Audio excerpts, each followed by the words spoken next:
Abakkiriza bagenze mu bungi mu kusaba okw'okuggulawo ekkanisa eya Life Restoration Ministries esumbibwa omusumba Kenneth Kato n'omukyala Olivia Kato ng'esangibwa Nansana Bujjuuko mu Wakiso.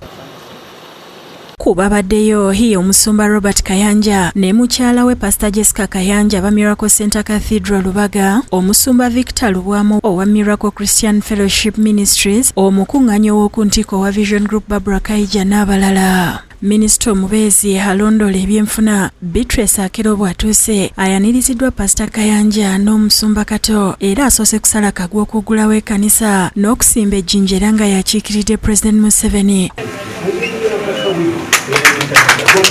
Bamulambuza ekkanisa n'oluvannyuma n'agenda awategekeddwa omukolo.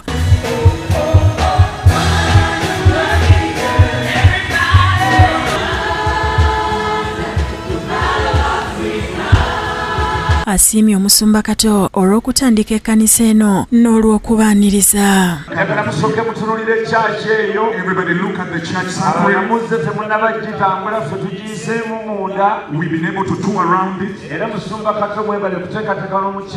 Omubuulizi omukulu okuva e Zimbabwe abadde Apostle Towanga Vutabwashe ng'ono asabye abantu bulijjo okujjumbira okuwangayo mu bya Katonda naye asobole okukola ku byabwe. If your circle is not changing, it's because your giving is not changing. When you want to change your circle, you change your giving. Ono abategeezezza nti omuntu atagaba alinga ennyanja erimu amazzi agawunya. If you don't give, you host junk inside. Omusumba Kato awadde alipoota n'olugendo lwabwe okuviira ddala ku ntandikwa.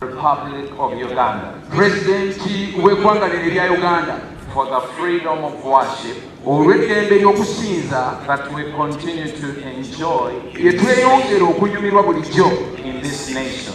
Mugwanga lyaffe, this freedom has greatly enabled eddembe lino lisobozezza